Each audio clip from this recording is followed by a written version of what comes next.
death once again, and the Mojave Wasteland was forever changed. Mr. House's Securitron army took control of Hoover Dam and the Strip, pushing both the Legion and the exhausted NCR out of New Vegas. Mr. House continued to run New Vegas his way, a despotic vision of pre-war glory. The streets were orderly, efficient, cold. New Vegas continued to be the sole place in the wasteland where fortunes were won and lost in the blink of an eye. The Courier, fair and kind-hearted to those in the wasteland, ensured that Mr. House would keep New Vegas stable and secure for future generations.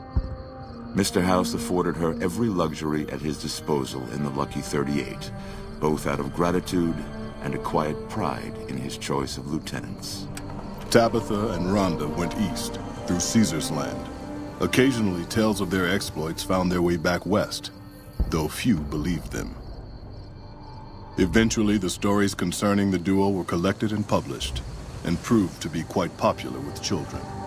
Invigorated by his travels with the Courier, Raul once more took up his guns in memory of his lost Rafaela. Soon after, the Mojave was filled with tales of the ghost vaquero who hunts down those who prey on the weak. Mr. House showed little interest on the boomers, who eventually began venturing out to Nellis to meet and trade with travelers.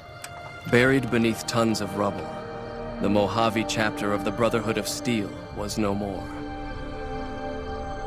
Those few who were outside the Hidden Valley bunker when it was destroyed settled into new lives, or headed west to find a new chapter to join. Though she'd seen the writing on the wall, the destruction of the Mojave Brotherhood came far more suddenly than Veronica had expected. The news devastated her. Despite her best efforts to leave her past behind, she found herself compelled to make one final journey to Hidden Valley. There, she paid her last respects to the only family she had ever known.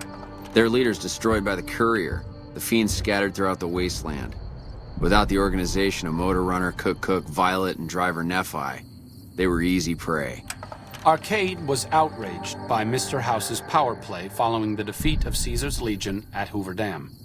Though he remained in Freeside for a short time after the Securitrons established widespread control, he eventually traveled back into NCR territory. Disillusioned with the followers of the Apocalypse, he settled down in the outskirts of the Boneyard, where he worked happily as a family doctor. After Mr. House gained control of New Vegas, he sent a Securitron to Goodsprings as a token of appreciation for helping the Courier.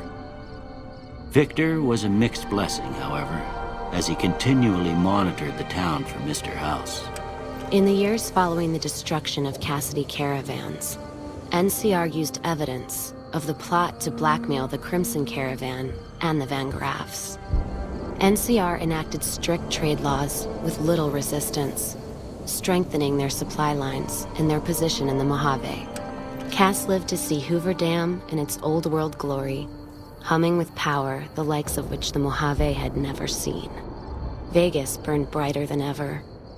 Securitrons filled the streets, and Cass's heart skipped, just a little. Her last words were to the dam, and to herself. We were going full speed ahead, but facing backwards the whole time. After their suicidal last stand at Hoover Dam, the Great Khan ceased to exist as a tribe. The few surviving members dispersed, joining up with other tribes and gangs across the Mojave, and quickly forgot their heritage. Thanks to the Courier and Lily, a cure for the Nightkin's schizophrenia was found shortly after Dr. Henry's experiment concluded. Nightkin and other super mutants in the wasteland flocked to Jacobstown, and the town became known as a haven where a mutant could find peace. Encouraged by the Courier to take her medication regularly, Lily's mind eventually attained a semblance of clarity. Her memories dulled by the pills, she cast aside the recording of her grandchildren, no longer remembering its significance. During the Second Battle of Hoover Dam, some kings took it upon themselves to launch several attacks on NCR citizens and soldiers around Freeside. Mr. House looked on these actions favorably, seeing them as proof of the king's loyalty to New Vegas, and decided to leave them alone. After Ray's brain was transplanted into Rex's cybernetic body, it took Rex some time to adjust to the old scrapyard dog's memories. Eventually, Rex's mind settled peacefully, melding his own memories with that of long travels with old Lady Gibson. Though Novak was a low-priority target for the Legion, many of Novak's citizens died in its defense. In the weeks that followed, several Bright followers returned to Novak to help restore its defenses, allowing it to remain independent of NCR. Though NCR was withdrawing from the region, Boone remained in New Vegas, finding work as a security guard and caravan scout along the highways. While he might have preferred rejoining his old unit, Boone couldn't bring himself to abandon the city where he'd met his wife. After Hoover Dam, the leaderless powder gangers at the correctional facility vanished into the wastes, leaving the prison empty. The correctional facility became another abandoned ruin in the wasteland, its carcass occasionally picked over by enterprising prospectors. With Cook dead, the powder gangers at Vault 19 fell apart. Those who weren't destroyed by the courier fled into the hills or attempted to work their way back through the Mojave wasteland. Few survived. Prim Slim proves to be an able-minded, if not able-bodied, sheriff for Prim. And due to his slow speed, some crooks get away without a scratch. But Prim continues to prosper under his watchful, robotic eye.